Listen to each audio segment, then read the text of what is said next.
it's the time of year you dream of playing. So, we're soaking it in. We're enjoying every moment and really taking it one day at a time.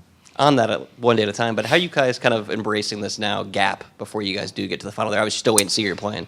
I mean, when you played so much hockey to this point, you got to take advantage of every moment to rest and recover and regenerate. And obviously you get some bumps and bruises and guys banged up along the way, and you take a moment like this to really get back on track and hit the ground running when next series starts. Sam, we've talked about it a couple times, but and I know Matthew mentioned it post game last night, but this whole group seems like it just really has a comfort level and a calmness about it as the situation in the game maybe becomes more tense, as there's more on the line. It seems like everybody just plays with such a calmness. Where does that come from, and is that something that's just kind of grown over, I guess, the last few months? Yeah, I think it's just growing. You go through a run like this, and obviously there's a number of big moments that you kind of point back on, and as guys start to step up and different guys in certain situations, you just get that confidence and that belief in one another that someone's going to find a play, someone's going to do something to keep us going in the right direction, and there's been a lot of that and a lot of that belief in ourselves that just grows and grows, and it's a nice thing to see. Sam, kind of along those lines, you guys have had to play playoff type hockey since January, for obvious reasons, just to make the run, just to get in the first place, and the Heat had to do something similar to make their run. There's inevitably going to be people that say the regular season doesn't matter. An 8 seed makes the Stanley Cup final, an 8 seed makes the Eastern Conference final in the NBA. But without the regular season, without the adversity, is there any way that you guys would have been able to string this sort of run together if you didn't go through all that pain? Yeah, I think it was just a lot of learning how to play and how to win at this time of the year. I think we had it early in the season. We were all kind of bought in, and then things happen, and it was a tough stretch there for a little bit, and we were able to kind of gain that confidence in the systems we were trying to play and execute on a nightly basis. And I think it's a tough thing to turn on. And we were kind of in it for so many months, and just kind of kept that going, and obviously that momentum builds and builds, and we're just looking one day at a time to keep building on that. 2 years ago, you came here in that draft night trade. Now you're in the Stanley Cup Finals. Last year we were in the semifinals of the East. But what's this ride been like for you? I mean, I know you joked you didn't have any playoff experience, whatever, but now you do.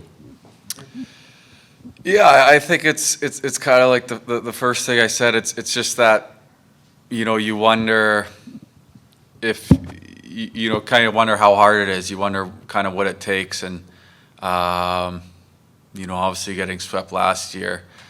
It kind of takes an experience like this to see the belief growing, in ourselves and personally and as a team, that we do have what it takes. We do have what it takes to get here, and it's that belief starts growing and growing, and that's a powerful thing. Hey Sam, how different was the mood today coming in now that you're Eastern Conference champions? Honestly, not much different than after every series. It's just another one down, and I would imagine this break going into the finals is a little bit longer by the sounds of it. We have a little bit more time off, but it's all about recuperating, recovering, and getting back to it. Sam, what is Brandon Montour like away from the rink? And did you see this coming when he played, when you guys played together in Buffalo? I mean, he's great away from the rink. Really positive guy, outgoing guy. Great to have in the locker room. I think he's always been so dynamic. He's always been so fast, so athletically gifted. Just to see what he's been able to do with the system we play. no, it's not a shocker that he's been able to with obviously some good coaching and a good system to be able to flourish like this. And I think of the world of him, so it's awesome to see. Sam, yesterday, just right when the buzzer went, all the rats started flying down. There's 20,000 fans cheering for you guys as Barkey takes the Prince of Wales trophy. Just seeing that from ice level, what was it like, the atmosphere? It was awesome. I mean, the first time we were kind of able to experience something at home, clinching a series at home. A lot of it's been on the road, so really nice to see that support, and just hoping to keep those good times going. Sam, first I was just wondering, going into the last minute there, one, just your perspective of the goal, and then also the level of considering all these crazy endings you guys had in this series, just what the level of confidence was like going into that last couple minutes, or in the last minute. I mean, you see it a lot, kind of when you're protecting a lead.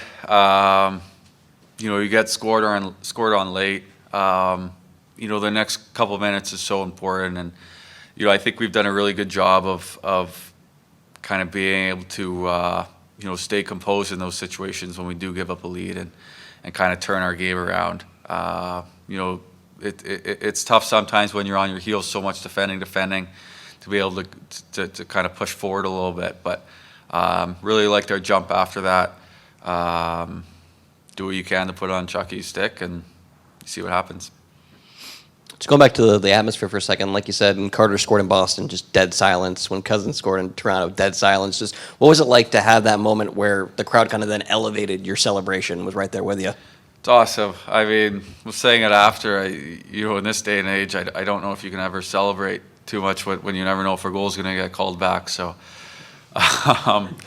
just happy it counted, and we did enough with 4 seconds left to make it the winner.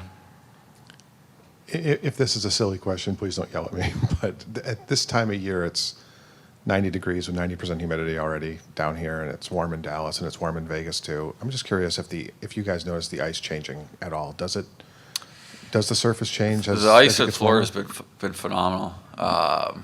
By far the best we've played in Florida. So I think you guys experience it in the game day mornings. It's not very warm in here. You kind of take the good and the bad.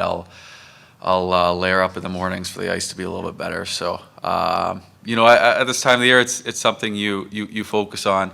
Some buildings are different. We're fortunate enough to have the ice kept in here. Every day, not having to change it out for basketball or whatnot. So that certainly helps. But yeah, we'll see whatever rink we're going into. It certainly does play a factor, but it's been great here.